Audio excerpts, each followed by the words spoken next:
¿Cómo conocer la voluntad de Dios? Muchas veces en nuestra vida nos encontramos en una encrucijada y tenemos que escoger el camino a seguir. En esas ocasiones, es muy común pedir consejos y orientaciones a los amigos y a nuestros conocidos. Cuando encontramos que los consejos son buenos, los acatamos. Y cuando no encontramos una respuesta satisfactoria, buscamos otras soluciones. Pero algo en nuestro interior nos dice que debemos buscar conocer la voluntad de Dios. Antes de creer en el Señor y de recibirlo como nuestra vida, hacíamos siempre nuestra voluntad. Mas después de nuestra conversión, espontáneamente deseamos hacer la voluntad de Dios. En Hechos 22:10, cuando Pablo se encontró con el Señor en el camino a Damasco, preguntó: ¿qué haré, Señor? Esta es una pregunta que debemos hacer constantemente. La vida que recibimos cuando creímos, la cual está en nosotros, anhela hacer la voluntad de Dios, porque es la vida divina. Mientras más obedecemos la voluntad de Dios y la cumplimos, más felices nos sentimos. Esta felicidad no depende de las circunstancias exteriores, porque proviene de la alegría de Dios al ver que su voluntad es hecha en la tierra. Ahora la pregunta es: ¿cómo conocer la voluntad de Dios? Nosotros debemos darnos cuenta que Dios desea revelarnos su voluntad, porque de lo contrario, ¿cómo es que podríamos cumplirla? Dios revela su voluntad especialmente de 3 maneras y debemos conocerlas.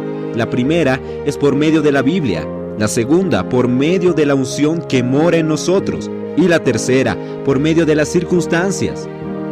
La Biblia revela de manera muy clara la voluntad de Dios. Por ejemplo, en 1 Juan 2:12 dice: no améis al mundo ni las cosas que están en el mundo. Si alguno ama al mundo, el amor del Padre no está en él. Este pasaje nos aclara la voluntad de Dios sobre nuestra relación con el mundo. No necesitamos preguntar a Dios si debemos amar o no al mundo. Todo está muy claro en la palabra de Dios. Cuando buscamos conocer su voluntad, nuestra intención no puede ser la de tener solo un consejo más, sino la de tener una palabra definitiva sobre el asunto. La Biblia nos revela también los grandes principios de la voluntad de Dios. El Salmo 119, versículo 105 dice: lámpara es a mis pies tu palabra y lumbrera mi camino. Estos versículos muestran que por medio de la palabra de Dios nuestro camino es iluminado y nosotros sabemos por dónde andamos y hacia dónde vamos. En este mismo salmo, en el versículo 11 leemos: en mi corazón he guardado tus dichos para no pecar contra ti. Si actuamos contra la palabra de Dios, en verdad estaremos yendo contra su voluntad. A veces necesitamos conocer la voluntad de Dios en detalles que la Biblia no muestra claramente.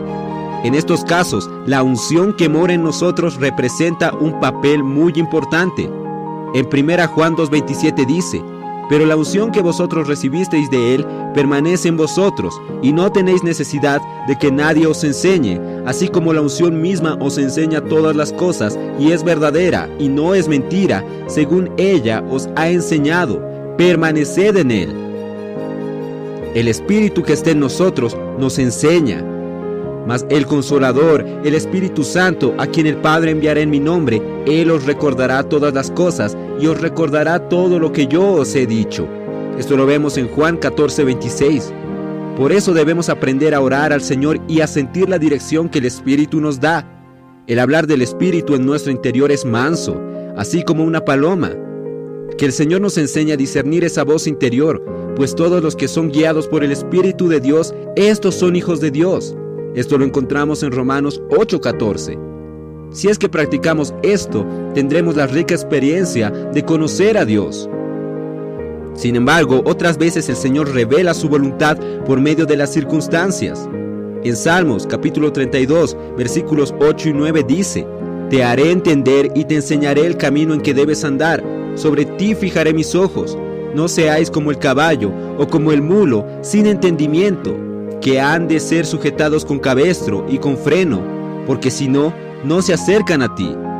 Estos versículos nos demuestran que a veces, por no tener el entendimiento de la palabra y el discernimiento en el Espíritu, necesitamos de freno y de cabestro, para que no nos salgamos de lo que Dios ha establecido. En esos casos necesitamos pedir al Señor que se manifieste por medio de las circunstancias y ponga un freno un cabestro en nosotros, porque muchas veces somos exactamente como un caballo o como una mula, fuertes, tímidos y tontos. Los tres instrumentos mencionados arriba no chocan entre sí, mas sí se complementan. Necesitamos aprender desde la juventud a buscar la voluntad de Dios. De esta manera, porque pertenecemos a Él, por ser separados y ser diferentes del mundo, propiciaremos un camino para que la oración del Señor se cumpla. Como dice en Mateos capítulo 6, versículo 10, hágase tu voluntad así en la tierra como en el cielo, y sea en nosotros esto una realidad.